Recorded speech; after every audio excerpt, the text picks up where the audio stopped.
नमस्कार दोस्तों, स्वागत है आपका आपके चैनल पर। मेरा नाम है पीयूष और मेरे साथ में है रिया। आज का जो वीडियो हम आपके लिए लेके आए हैं वो है बहुत ही ट्रेंडिंग टॉपिक पे। ये वीडियो का जो टाइटल है वो है गोधरा कांड the untold story by Nitish Rajput. तो अगर नीतीश राजपूत के वीडियोस अगर आपने पहले देखे हैं तो आपको पता होगा कि इतना बेहतरीन वीडियो बनाते हैं ये कि जो डिटेलिंग होती है वो बहुत ज़्यादा होती है, बहुत अच्छा एक्सप्लेन करते हैं और इनके वीडियो में बोली गई हर एक बात बहुत ही ज़्यादा जस्टिफाइड होती है। तो उन्हीं का एक वीडियो हम लेके आए हैं। आइए देखते हैं ये गोधरा कांड के बारे में। आप सब लोगों को थोड़ा बहुत आइडिया ज़रूर होगा, लेकिन आप इसको डिटेल में अगर देखना चाहते हैं तो स्टार्ट टू एंड पूरा वीडियो ज़रूर देखिए। चैनल पे अगर नए हैं तो प्लीज़ चैनल को सब्सक्राइब जरूर कीजिए ऐसे अच्छे अच्छे और वीडियोस, नॉलेजेबल वीडियो देखने के लिए। बाकी वीडियो पसंद आए तो लाइक कीजिए, सब्सक्राइब कीजिए और शेयर जरूर कीजिए। चलिए स्टार्ट करते हैं वीडियो को। बदला भी उससे लिया गया जो गोधरा से 200 किलोमीटर दूर। थोड़ा सा आगे कर देते हैं। देखिए 2002 में बाबरी मस्जिद और राम जन्मभूमि का जो विवाद था उसको करीब 9 से 10 साल हो गए थे और इस विवाद से ऑल ओवर इंडिया के जो हिंदू और मुस्लिम ऑर्गेनाइजेशन थे वो किसी ना किसी तरीके से जुड़े थे। ऐसे ही एक हिंदू ऑर्गेनाइजेशन है विश्व हिंदू परिषद, जिन्होंने अयोध्या में फरवरी 2002 में 100 दिन का पूर्णाहुति महायज्ञ करवाया और इस यज्ञ में ऑल ओवर इंडिया से कोने कोने से लोग आए और गुजरात से भी लोग पहुंचे। यहाँ पे ये जो लोग आ रहे थे इस यज्ञ में, इनको कर सेवक कहा जाता है। कर मतलब कि हाथ और सेवक मतलब जो सेवा करे। बेसिकली कर सेवक मतलब जो अपनी इच्छा से सेवा करना चाहता हो और कुछ लोग इनको राम भक्त भी बोलते हैं। तो 22 फरवरी को अहमदाबाद से कर सेवक ट्रेन से अयोध्या पहुंचते हैं इस पूर्णाहुति महायज्ञ के लिए। अब 22 फरवरी से इनको अहमदाबाद से अयोध्या जाना होता है और 26 को वहां से साबरमती एक्सप्रेस से वापस अहमदाबाद आना था। ये जो ट्रेन से आने और वापस अहमदाबाद जाने का टाइम था, इसके बीच में कई सारे इवेंट्स हैं, तो उसे मैं आगे बताऊंगा ताकि आपको अपनी राय बनाने में आसानी रहे। तो कर सेवक अहमदाबाद से अयोध्या ट्रेन से पहुंचते हैं 25 फरवरी। ये जो विक्रांत मैसी की जो मूवी आ रही है साबरमती रिपोर्ट, तो साबरमती ट्रेन से ये लोग आ रहे थे, तो उसकी ही पूरी स्टोरी उन्होंने इसमें दिखाने की कोशिश करी है कि एग्जैक्टली क्या हुआ था और कैसे हुआ था, वो सारी स्टोरी है। और ये इस टाइप का मतलब इस टाइम का बहुत ज़्यादा ट्रेंडिंग टॉपिक चल रहा है ये साबरमती रिपोर्ट वाला। इस पर बहुत सारे लोग वीडियोस बना रहे हैं, अपनी अपनी राय दे रहे हैं, बहुत सारे इंटरव्यूज़ हो रहे हैं विक्रांत मैसी के। बाकी विक्रांत मैसी का एक बहुत एक स्टेटमेंट वायरल हो रहा है जो कि मैं बताऊंगा आगे, लास्ट में बताते हैं, पहले वीडियो देख लेते हैं। को यज्ञ खत्म होता है और जो कर सेवक पूरे देश से आए थे वो वापस अपने अपने घर जाते हैं। ऐसे ही गुजरात से जो कर सेवक आए थे वो भी वापस जाने के लिए अयोध्या से साबरमती ट्रेन पकड़ते हैं। 26 फरवरी 2002 को साबरमती एक्सप्रेस फैजाबाद के अहमदाबाद के लिए ट्रेन आती है। इस ट्रेन की कैपेसिटी 1100 की थी, लेकिन इसमें कुछ लोग खड़े होकर भी रहते हैं, तो करीब करीब 2000 लोग थे इस ट्रेन में और इन 2000 में से 1700 कर सेवक थे। तो सारे कर सेवक एक ही जगह से एक साथ यज्ञ में पार्टिसिपेट करके आ रहे थे। इसमें जो कोच S5 और S6 था, इसमें कहा जाता है कि सबसे ज्यादा कर सेवक थे। ये जो दोनों कोच थे, इन दो कोच के अंदर जो भी हुआ वही आगे चल के पूरे गुजरात दंगों की वजह बना। सारी इन्वेस्टिगेशन और अलग अलग कमेटी की जो रिपोर्ट आई थी वो इस S6 और S5 कोच के इर्द गिर्द ही घूमती है। इस ट्रेन को 4 बजे अहमदाबाद पहुंचना था, लेकिन ये ट्रेन लेट हो जाती है और 6:30 बजे गोधरा से पहले एक जगह है दाहोद, वहां तक ही पहुंच पाती है। और आगे बढ़ने से पहले मैं एक चीज और बता देता हूं कि इस पूरी वीडियो में मैं सिर्फ वही बोलूंगा जो अलग अलग SIT की रिपोर्ट में कहा गया है या फिर पब्लिक प्लेटफॉर्म पे ऑलरेडी अवेलेबल है। कोई भी चीज आप ऑनलाइन वेरीफाई कर सकते हैं और इनके लिंक भी मैं यूट्यूब के डिस्क्रिप्शन में दे दूंगा। अब इसके बाद ट्रेन गोधरा पहुंचती है, वहां पे कुछ कर सेवक उतरते भी हैं, कुछ सामान भी खरीदते हैं और गोधरा स्टेशन से जैसी थोड़ा सा आगे बढ़ती है, ट्रेन की चेन खींची जाती है, वो भी मल्टीपल टाइम खींची जाती है। और ये जो चीज है ये कंफर्म्ड है। ये चीज जो वहां का ड्राइवर था उसने भी कंफर्म की और जब इन्वेस्टिगेशन हुई तो जितने भी मैकेनिकल डिवाइसेस थे उससे भी कंफर्म हुआ। अब जैसी ट्रेन रुकती है, यहाँ पे पहले से ही करीब 2000 लोग इंतजार कर रहे थे और ऐसा नहीं था कि पूरी ट्रेन को इन्होंने टारगेट किया। इन्होंने सिर्फ कोच S5 और S6 को ही टारगेट करा। कोच S5 और S6 पे पत्थर फेंके, घरेलू हथियार से हमला किया। इन दोनों कोच के गेट और विंडोज जो थे वो कर सेवक बंद कर लेते हैं, फिर इसमें आग लग जाती है। जब तक फायर ब्रिगेड आती है 59 लोग जल के मर जाते हैं उस कोच के अंदर, जिसमें 22 मेल, 27 फीमेल और 10 बच्चे थे। अब इसके बाद 4:30 बजे ट्रेन जो जली हुई बॉडी थी कोच में, इनको एज इट इज लेके अहमदाबाद पहुंचती है। और अभी भी लोगों को न्यूज वगैरह से बस ये पता चल पा रहा था कि S6 और S5 में आग लगी है, लेकिन किसी को कुछ समझ में नहीं आ रहा था कि कोच S5 और S6 में आग लगी क्यों है। हर कोई कंफ्यूज था। इसके बाद होता क्या है कि VHP के लीडर्स ने इन बॉडीज को खुली गाड़ियों में रखा और बीच शहर से निकाल के VHP के कार्यालय में पहुंचाया। इनको जब शहर से निकाला गया तो लाइव टेलीकास्ट भी हो रहा था और काफी नारे भी लग रहे थे और ये बॉडीज देख के अहमदाबाद पूरा शॉक्ड हो गया था। तब लोगों को पता चला कि आखिर हुआ क्या है और ये चीज आउट ऑफ कंट्रोल होना स्टार्ट हो गई। इसके बाद वीएचपी लीडर्स ने बॉडी को 16 हॉस्पिटल पहुंचाया। इन बॉडीज को देख के जितने भी हिंदू संगठन थे जैसे कि वीएचपी, बजरंग दल, आरएसएस, इनके लीडर्स भी काफी गुस्से में आ गए थे और 16 हॉस्पिटल के पास ये सारे लोग इकट्ठे होने चालू हो गए थे। 16 सिविल हॉस्पिटल के पास एक पीसीआर वैन खड़ी थी जिसने इन्फॉर्म भी किया कंट्रोल रूम में कि सिचुएशन खराब हो सकती है। जिस तरीके से बसों में लोग इकट्ठे होकर पहुंच रहे हैं यहाँ पे, सिचुएशन आउट ऑफ कंट्रोल हो सकती है। और जब नॉर्मल फॉर्मेलिटीज हो गई उसके बाद धीरे धीरे ये जो डेड बॉडीज थी इनको शमशान लेके जाया गया अलग अलग रास्तों से। तो जिन जिन एरिया से डेड बॉडीज निकल रही थी वहां पे नारे लग रहे थे, उन्होंने एरिया में चीजें हाथ से बाहर निकल रही थी और लोग सड़कों पे आ रहे थे। बात इतनी हद से आगे बढ़ गई थी कि मारकाट शुरू हो गई थी और आप जितना जितना बुरा सोच सकते हो उससे भी आगे बढ़ की चीजें हुई। उस पर्टिकुलर टाइम पे न्यूज चैनल्स पर इतनी रिस्ट्रिक्शंस नहीं थी और इस वजह से और दिक्कत हुई। रिपोर्टर्स ने ग्राउंड रिपोर्टिंग करते टाइम काफी इंफॉर्मेशन लाइव टेलीकास्ट कर दी जिससे दंगे और भड़क गए। ये लाइव टेलीकास्ट देख के जो लोग दंगे कर रहे थे उनको और आसानी हो रही थी ऐसे इलाके ढूंढने में जहां पे पुलिस नहीं थी। और सब कुछ लाइव करने से एक दिक्कत और हुई कि सारी इंफॉर्मेशन पूरे गुजरात तक पहुंच रही थी। तो अहमदाबाद, गांधीनगर, गोधरा, वडोदरा, सूरत, हर जगह दंगे फैल रहे थे। अब 3 दिन तक कंटिन्यूअस दंगे चलते हैं गुजरात के अंदर। 790 मुस्लिम्स, 254 हिंदूज की डेथ होती है और गोधरा के अंदर ऑलरेडी 59 हिंदूज की डेथ हो रखी थी। और ये ऑफिशियल फिगर है, अनऑफिशियल डेटा इससे भी ज्यादा है। 27 फेब को जगह जगह पर दंगे हो रहे थे लेकिन 28 फेब को बात बिल्कुल हाथ से बाहर निकल गई जब भीड़ गुलमर्ग, नरोदा पाटिया, नरोदा गांव में पहुंचती है। चमनपुरा अहमदाबाद में एक गुलमर्ग सोसाइटी थी जहां पे मुस्लिम मेजोरिटी में थे और इसी सोसाइटी में कांग्रेस के एमपी एहसान जाफरी भी रहते थे। इस सोसाइटी में करीब 29 बंगलो थे, 10 अपार्टमेंट थे और mainly upper middle class business family रहती थी। 28 फरवरी को 9 बजे मॉर्निंग में सोसाइटी के आसपास भीड़ इकट्ठी होना शुरू हो जाती है और नारे लगने लगते हैं। सोसाइटी के लोग ये सब देख के डरने लगते हैं और बैक टू बैक पुलिस में कॉल करते हैं लेकिन पुलिस की तरफ से कोई नहीं आता है। इसके बाद लोग कांग्रेस के एमपी एहसान के घर में भी पहुंचते हैं मदद के लिए, लेकिन एहसान भी पुलिस को फोन करते हैं, चीफ ऑफ पुलिस को फोन करते हैं, वहां के बड़े बड़े नेताओं को फोन करते हैं, लेकिन कोई मदद नहीं आती है। जैसे दिन होता है सोसाइटी के बाहर भीड़ जो थी वो सोसाइटी के अंदर घुसने लगती है और लाइन से घरों में आग लगाती है। एहसान जो कांग्रेस के एमपी थे, इनके साथ साथ 69 लोगों को अपनी जान गंवानी पड़ती है। ऑलमोस्ट सारे घरों को डैमेज कर दिया जाता है और 18 घर पूरी तरीके से जला दिए जाते हैं। इन 18 घरों में से सिर्फ एक फैमिली को अगर छोड़ दें, बाकी कोई भी इस सोसाइटी में आज की डेट तक वापस नहीं आया। अक्टूबर 2017 में आज तक न्यूज चैनल ने तहलका के स्टिंग ऑपरेशन की फुटेज जो थी उसको पब्लिक कर दिया। इसमें 14 वीएचपी और Bajrang Dal activist including ruling government के एमएलए डिस्कशन कर रहे थे कि कैसे उन्होंने वहां पे ये सब करा। इसके बाद एसआईटी बैठती है और 2016 में 11 लोगों को उम्र कैद की सजा दी जाती है। सेम डेज पूरे गुजरात दंगों की सबसे बड़ी घटना होती है अहमदाबाद के नरोदा पाटिया और उसके बगल में एक गांव है नरोदा गांव, जो कि पूरे 10 घंटे चलती है और इस एक इवेंट में सबसे ज्यादा डेथ होती है। इसके बाद नेक्स्ट डे जिस दिन गुजरात बंद रहता है, 5000 लोगों की भीड़ बदला लेने के लिए अटैक कर देती है नरोदा पाटिया में। देखिए ऐसा लग रहा था कि हर चीज में जैसे कोई प्रॉपर प्लानिंग के तहत चाहता हो कि हिंदू और मुस्लिम में झगड़ा हो। और ये जो 5000 लोगों की भीड़ थी ये 9 बजे मॉर्निंग में अटैक स्टार्ट कर देती है और 10 घंटों तक ये अटैक चलता है। एलपीजी सिलेंडर से आग लगा दी जाती है और लोगों को घरों से निकाल के मारना चालू किया जाता है। भीड़ के पास हथियार कहां से आते हैं ये आज तक एक रहस्य है। इतनी बड़ी बड़ी इन्वेस्टिगेटिंग टीम बैठी थी, इस चीज का आज तक नहीं पता लगा पाई कि इनके पास हथियार कहां से आए थे। घर जला दिए गए, औरतों के साथ असॉल्ट हुए।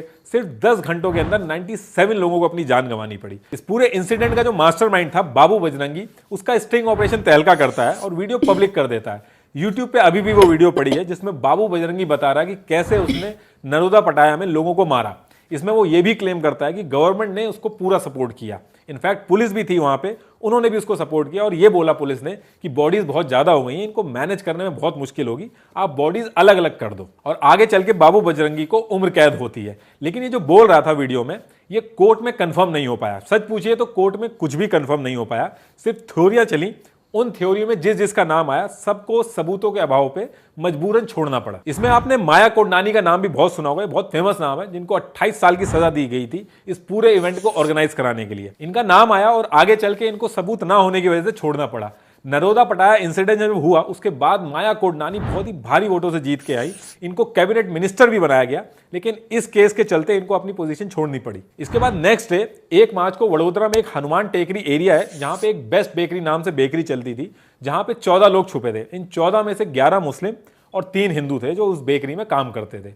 इन 14 के 14 को रात 8 बजे उसी बेकरी में जिंदा जला दिया जाता है और आज तक सबूत ना होने की वजह से किसी को भी सजा नहीं मिल पाती है। जब इस पूरी सिचुएशन पे गवर्नमेंट से क्वेश्चन किए गए तो गवर्नमेंट ने कहा कि उसने अपनी कैपेसिटी में सारे कदम उठाए, भीड़ लेकिन बहुत ज्यादा थी और ये एक एक्शन का रिएक्शन था जिसमें गवर्नमेंट का कोई रोल नहीं था। भीड़ बहुत ज्यादा थी, यही रीजन था कि महाराष्ट्र, राजस्थान और मध्य प्रदेश जहां कांग्रेस की सरकार थी वहां से पुलिस फोर्स बुलाने के लिए लेटर भी डाले गए, लेकिन ऑपोजिशन ने कोई मदद नहीं की। गवर्नमेंट ने यह भी कहा कि चीफ मिनिस्टर ने 27 को ही गोधरा पहुंच के नेक्स्ट डे ही एसआईटी बैठा दी थी और गोधरा के पास कर्फ्यू भी लगा दिया था ताकि बात आगे ना बढ़े। इसमें यह भी कहा कि उस पर्टिकुलर टाइम पे गुजरात के 400 गांव में से 6000 हज यात्री वापिस आ रहे थे गुजरात में। गुजरात गवर्नमेंट ने उनकी पूरी सिक्योरिटी मेंटेन की और उनको पूरी सिक्योरिटी के साथ घर पहुंचाया। लेकिन बात यह है कि गवर्नमेंट ने जब इतना कुछ किया उस टाइम पे, तो उसके बाद भी गवर्नमेंट को क्वेश्चन आज तक क्यों किया जाता है? अटल बिहारी वाजपेयी जी से लेकर ऑपोजिशन तक ये क्यों कह रहे हैं कि राजधर्म का पालन नहीं हुआ? देखिए, जो गवर्नमेंट के ऊपर ब्लेम किया जाता है इसके पीछे भी कई रीजन है।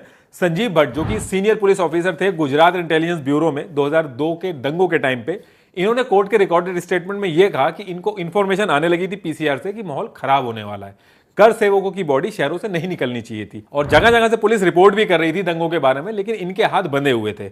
इनके हिसाब से शाम को गवर्नमेंट ने मीटिंग करी जिसमें पुलिस चीफ और ब्यूरोक्रेट्स और सबको यह समझाया गया कि ये एक्शन का रिएक्शन है, 2-3 दिन में लोगों का गुस्सा शांत हो जाएगा, उसके बाद सब ठीक हो जाएगा, आपको बीच में पढ़ने की जरूरत नहीं है। 2007 नवंबर को आउटलुक मैगजीन की एक रिपोर्ट में हारेन पांड्या जो कि उस टाइम के गुजरात के होम मिनिस्टर थे, उन्होंने कन्फेस किया कि 27 फरवरी की रात को उस मीटिंग में वो भी थे जहां गवर्नमेंट की हायर अथॉरिटी उनको बीच में ना पढ़ने को कह रही थी और आगे चल के किसी अननोन ने उनका मर्डर कर दिया जिसका आज तक पता नहीं चल पाया। गुजरात दंगों की जांच के लिए जो टीम बनाई गई थी, जो एसआईटी गठित की गई थी, उस पर भी बहुत सारे क्वेश्चन उठे। गुजरात गवर्नमेंट ने इस चीज की जांच के लिए स्पेशल इन्वेस्टिगेटिंग टीम बनाई, नानावटी कमेटी, जिसको गुजरात दंगे और गोधरा कांड दोनों की एक साथ जांच करने को कहा गया था और इस कमेटी को लीड कर रहे थे सुप्रीम कोर्ट के रिटायर्ड जज जीटी नानावटी। जब सिख दंगे हुए थे तो उस टाइम पे अटल बिहारी वाजपेयी जी ने इनको ही अपॉइंट किया था। उस टाइम पे इनकी बहुत बात हुई थी क्योंकि इन्होंने फॉर्मर पीएम नरसिम्हा राव तक को पूछताछ के लिए बुलाया था, लेकिन जब गुजरात दंगों की बात आई तो इन्होंने गवर्नमेंट अथॉरिटी में से किसी को भी समन देके पूछताछ के लिए नहीं बुलाया और सबको बिना पूछताछ के ही क्लीन चिट दे दी। तो इस चीज को लेकर भी गवर्नमेंट को कई लोगों ने क्वेश्चन उठाया कि आपने अपने करीबियों को इन्वेस्टिगेशन के लिए रखा है। लेकिन असल दिक्कत तब हुई जब तहलका मैगजीन ने अपने स्टिंग ऑपरेशन की नई वीडियो रिलीज की जिसमें अरविंद पांड्या जो कि council for the Gujarat government थे, उस टाइम पे वो वीडियो में बोल रहे हैं कि टेंशन की बात नहीं है, नानावटी कमीशन में जितने भी लोग हैं वो गवर्नमेंट के खास आदमी हैं, जो भी रिपोर्ट आएगी वो गवर्नमेंट के फेवर में आएगी। ये सब तो ब्लेम गेम चल ही रहा था। अब इसके बाद नानावटी कमीशन अपनी 1500 पेजेस की फाइनल रिपोर्ट 45,000 शपथ पत्र और 1000 गवाहों के स्टेटमेंट के साथ कोर्ट में सबमिट की, जिसमें गुजरात गवर्नमेंट, आरएसएस और बजरंग दल के जितने भी एक्टिविस्ट थे इन सबको क्लीन चिट दे दी जाती है। और नानावती कमीशन की इन्वेस्टिगेटिंग रिपोर्ट में यह भी बताया गया कि गोधरा में जो ट्रेन को जलाया गया था ये एक प्री प्लान्ड इवेंट था जिसके मास्टरमाइंड हुसैन इब्राहिम और नानू मियान थे। देखिए, उस पर्टिकुलर टाइम पे स्टेट और सेंटर दोनों जगह बीजेपी की सरकार थी और नानावटी कमीशन की इन्वेस्टिगेशन ऑलरेडी चल रही थी, तो अलग से कोई इन्वेस्टिगेशन नहीं स्टार्ट की गई। लेकिन जब 2 साल बाद 2004 में कांग्रेस की गवर्नमेंट जीत के सेंटर में आती है तो सेंटर में आते ही सबसे पहला काम कांग्रेस करती है, एक अलग से कमेटी बनाती है गुजरात दंगों की इन्वेस्टिगेशन के लिए, जिसका नाम था उमेश चंद्र कमेटी। गुजरात कोर्ट ने ऑन रिकॉर्ड ये कहा है कि ये जो अलग से उमेश चंद्र कमेटी बनाई गई है ये अनकॉन्स्टिट्यूशनल है, लेकिन ट्रेन डिपार्टमेंट सेंटर के अंडर में आता है, ये बोल के जांच चलती रही कांग्रेस की। उस टाइम पे रेलवे मिनिस्टर लालू यादव थे। सिर्फ 4 महीने के अंदर रिपोर्ट बना दी गई और रिपोर्ट में वही आया जो कांग्रेस के लीडर पिछले 2 साल से बोल रहे थे। उमेश चंद्र कमेटी की इन्वेस्टिगेशन ने कहा कि ये एक प्री प्लान्ड अटैक नहीं था बल्कि एक हादसा था। जिस तरह से नानावटी कमीशन की रिपोर्ट का झुकाव एक पर्टिकुलर ग्रुप की तरफ था, ठीक उसी तरीके से सेंटर ने जो उमेश चंद्र कमेटी बनाई थी उसमें भी एक पर्टिकुलर कम्युनिटी को खुश करने की कोशिश की गई। सेम ईयर में जो चुनाव थे उसकी हड़बड़ी में बहुत सारी गलतियां हुई हर तरफ से। एक आम आदमी जो सच जानना चाहता है वो किसकी माने? नानावटी कमीशन कहता है कि ये एक प्लान्ड अटैक था, वहीं दूसरी तरफ उमेश चंद्र समिति कहती है ये एक हादसा था। इंडिया के टॉप इन्वेस्टिगेटिंग ऑफिसर एकदम अलग अलग बात बता रहे थे और कोइंसिडेंस देखिए, दोनों इन्वेस्टिगेटिंग कमेटी ने अपने अपने फेवरेट लीडर का वर्जन ही रखा कोर्ट के सामने। ये सारी चीजें देखने के बाद नेशनल ह्यूमन राइट कमीशन ने ऑन रिकॉर्ड बोला ये दोनों रिपोर्ट अपनी अपनी पार्टियों को फेवर कर रही हैं, जो कि बहुत ही बड़ी गलती है। इसके लॉन्ग टर्म इफेक्ट पड़ते हैं सोसाइटी पे और लोगों का विश्वास हटता है लॉ एंड ऑर्डर से। अब देखिए, ये जो दोनों कमेटी थी ये अपना अपना वर्जन बता रही थी। इसके अलावा एक इंडिपेंडेंट जांच और हुई जिसका नाम था कंसर्न सिटीजन ट्रिब्यूनल। इस इन्वेस्टिगेटिंग कमेटी में रिटायर्ड जज और कई सीनियर एक्टिविस्ट थे। इन्होंने जो इन्वेस्टिगेशन की वो अभी तक की जो भी कहानी चल रही थी उससे एकदम अलग थी। ये इन्वेस्टिगेशन की पूरी रिपोर्ट आउटलुक ने पब्लिश की है। तो आउटलुक ने जो जो पब्लिश किया है मैं एज इट इज आपको लाइन बाय लाइन बताता हूं। ट्राइब्यूनल की रिपोर्ट के हिसाब से जब कार सेवक गुजरात से अयोध्या जा रहे थे, उस पूरी ट्रेन में कार सेवक थे और जैसे ही ट्रेन अहमदाबाद से अयोध्या के लिए निकली, बीच में लखनऊ से कई सारे अनजान लोग बिना टिकट के कोच S5 और S6 में चढ़ गए और आईपीजी रेलवे मिस्टर पीपी अगजा, इनके हिसाब से S5 और S6 में उस पर्टिकुलर टाइम पे कुछ तो गड़बड़ थी। यह भी हो सकता है कि इसके पीछे बहुत बड़ी प्लानिंग हो। ट्राइब्यूनल की जो रिपोर्ट आउटलुक में पब्लिश हुई है उसके हिसाब से ट्रेन के अंदर जो बैठे लोग थे उन्होंने कई स्टेशन पर लड़ाई की और इन सब की खबर आसपास के जो न्यूज़पेपर थे वो छाप रहे थे और उससे लोगों को पता चल रहा था कि कहां पे क्या क्या हो रहा है। अयोध्या में जनसत्ता ने इस मारपीट और एग्रेशन की खबर सेम डे न्यूज़पेपर में छाप दी थी। रिपोर्ट में यह भी कहा गया कि कलेक्टर ऑफ गोड्रा ने कंफर्म किया था कि टोटल 59 लोग जले थे, जिसमें से सिर्फ 5 लोगों की ही पहचान हो पाई थी और उन 5 में से एक वहां के लोकल स्टेशन मास्टर की वाइफ भी थी, जिसको उसके टिफिन से पहचाना गया था, जो कि कार सेवक नहीं थी। टोटल मरने वालों की संख्या में 12 बच्चे और 26 औरतें थी।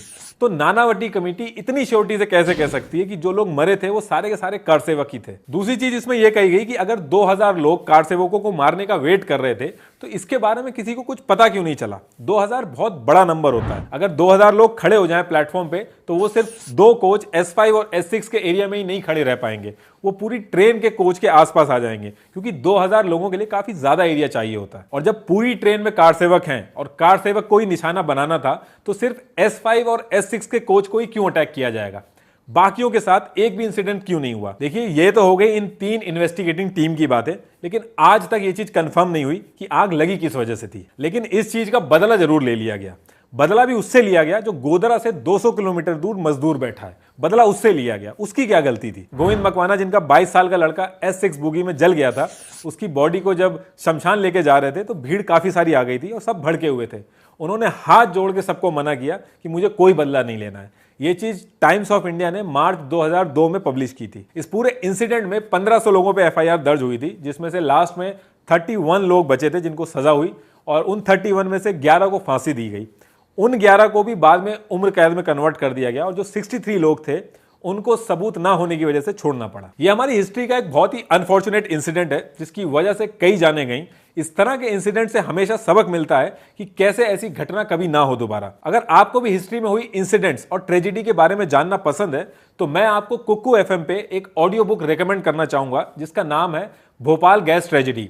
इस ऑडियो बुक में बहुत डिटेल में पूरा इंसिडेंट के बारे में बताया गया है और इस ऑडियो बुक को आप अपनी कन्वीनियंस के हिसाब से डेली रूटीन में काम करते हुए भी सुन सकते हो। कुक्कू FM इंडिया का लीडिंग ऑडियो शो प्लेटफॉर्म है। इस पे आपको अलग अलग कैटेगरी की बुक्स जैसे कि क्राइम, थ्रिलर, बायोग्राफी वगैरह मिल जाएंगी जिन्हें आप कहीं भी सुन सकते हो। चलिए वीडियो को समाप्त करते हैं यहीं पे। पहली बात तो ये कि ये टॉपिक ही ना बहुत ज़्यादा सेंसिटिव है। इस पे कोई भी बंदा बहुत खुल के अपनी राय नहीं रख सकता है। तो इसने नीतीश ने भी जो बोला है वो कहीं ना कहीं जो रिकॉर्ड्स में है ऑलरेडी, बस वो चीज़ें उठा के बोला है। सबसे बड़ी बात तो ये कि ऐसे वाले जो दंगे या जो ये कांड होते हैं, कुछ लोग शायद हो सकता है कि पर्सनल रिवेंज के लिए या पॉलिटिक्स से रिलेटेड चीज़ों के लिए ये सब कर देते हैं। पर कोच 5 और 6 ही क्यों? अगर कर सेवक जा भी रहे तो और भी वो इसलिए कि कोच 5 और 6 में सबसे ज्यादा कार सेवक थे, ऐसा बताया जाता है। बाकियों में मिक्स्ड रहे होंगे, इसमें ज्यादा थे तो वैसा करके। और दूसरी बात इसमें ये भी है ना कि भाई लोग कई बार क्या होता है कि कुछ लोग जो शरारती तत्व जो होते हैं कहीं ना कहीं वो प्लान करते हैं कि हम भाई 2 लोगों को मार देंगे, 10 को मार देंगे, 50 को मार देंगे, कुछ कर देंगे ऐसा। बट उसका जो इफेक्ट आता है बाद में वो इतना ज़्यादा बड़ा होता है कि मतलब सदियों याद रखा जाए। तो ये गोधरा कांड भी कहीं ना कहीं इतना ज़्यादा बड़ा बन गया कि ये गुजरात के लोग जो वहाँ रहते होंगे अभी तक जो है सोच के इनकी रूहें काँप जाती होंगी कि ऐसी चीज़ें होती थी। अलीगढ़ में भी सुना है मैंने तो खाली, तो अलीगढ़ में भी बहुत बड़े बड़े दंगे होते थे पहले। बहुत कम से कम ये जब तक बीजेपी नहीं आई थी तब तक होते थे। चलो पॉलिटिकल पार्टी तो ऐसा है कि आती जाती हाँ। रहती हैं, आज कोई है कल कोई है। ज्यादातर ये इधर एएमयू की साइड होते थे बहुत। हाँ तो मतलब ये हमारे टाइम की बात नहीं, ये मैं बता रहा हूँ शायद मेरे पैदा होने के पहले। नहीं, हमारे भी स्कूल वगैरह सब बंद हो जाते थे जब दंगे वगैरह होते थे तो। नहीं, ये वाले दंगे अलग की बात है, ये तू इतने बड़े दंगे की बात नहीं कर रही। इतने बड़े लेवल पे नहीं होते मैंने जो है शायद मम्मी ने बताया था, इतने बड़े बड़े दंगे होते थे कि लोग जो है खुले घूम रहे, जो किसी के घर में घुस गए और नहीं, ऐसे सबको मार दिया, ऐसे वाले दंगों की बात कर रहा हूँ मैं। तो वो अलीगढ़ में भी ऐसी रहे हैं पहले। गोधरा कांड तो कुछ ज़्यादा ही बड़ा वाला हो गया। और इसी पे ही जो विक्रांत मैसी की जो मूवी जो आ रही है, तो इसी से रिलेटेड है। और सबसे बड़ी दुखद बात यह है कि कोई भी बंदा ऐसे टॉपिक्स पे जब कोई मूवी करता है तो कोई ना कोई पीछे बैठे होते हैं उनको धमकी देने वाले, उसकी बेटी को मारने के लिए और समथिंग ऐसा न्यूज़ में आ रहा था। और सबसे जो ट्रेंडिंग जो चल रहा है कहीं ना कहीं, जो विक्रांत मैसी का जो है एक बयान है जिसमें कि विक्रांत मैसी वो जो कि हमेशा एंटी बीजेपी रहने वाला बंदा था। एंटी बीजेपी मतलब उसे बीजेपी का जो कॉन्सेप्ट है वो नहीं पसंद था। उसे मतलब उसने पहले बोला था कि मुझे लगता था कि मुस्लिमों पे जो है अत्याचार कहीं ना कहीं हो रहे हैं। अब उसने अपना स्टेटमेंट चेंज किया है। अब यह बोलता है कि बीजेपी, मतलब कि मैं देश में बहुत जगह घूमने गया हूँ, अलग अलग चीज़ें देखी हैं मैंने। मैं ये कह सकता हूँ कि मुस्लिमों के साथ में कोई भेदभाव नहीं किया जाता, नहीं किसी मुस्लिम को जो है परेशान किया जा रहा है। तो ये वाला जो उसका जो स्टेटमेंट है ये बहुत वायरल चल रहा है इस टाइम पे कि भाई विक्रांत मैसी कैसे बदल गया है, इसका तो थॉट प्रोसेस कैसे चेंज होगा। बाकी बात देखो ऐसा है कि सही और गलत लोग हर सोसाइटी में हैं, हर जगह हैं, कुछ नहीं कर सकते आप उसका। बट बाकी है कि लार्जर पिक्चर में अगर देखते हैं तो जो बताया जाता है कि भाई इस पर्टिकुलर कम्युनिटी को टारगेट किया जा रहा है, वो किया जा रहा है, ऐसा है नहीं, क्योंकि लोग बड़े सही से रह रहे हैं। अब इक्का दुक्का घटना तो ऐसा है कि हर दिन हर कम्युनिटी के साथ में होती ही रहती है, तो उसका कुछ नहीं कर सकते। एनीवेज वीडियो को करते हैं यहीं पे एंड। कैसा लगा वीडियो आपको वो हमें बताइए, और कोई और वीडियो अगर आप चाहते हैं कि हम उस पर रिएक्ट करें तो हमें कमेंट बॉक्स में आप उसका लिंक जो है पेस्ट कर सकते हैं या नेम सजेस्ट कर सकते हैं। बाकी नए हैं चैनल पे तो प्लीज़ सब्सक्राइब ज़रूर कीजिए, वीडियो को शेयर कीजिए ज़्यादा से ज़्यादा अपने दोस्तों के साथ में, और लाइक ज़रूर कीजिए। मिलते हैं आपसे एक नई वीडियो में और देखते हैं उसे साथ में, बढ़ाते हैं अपनी नॉलेज को। चलिए तब तक के लिए जय हिंद, जय भारत, बाय बाय।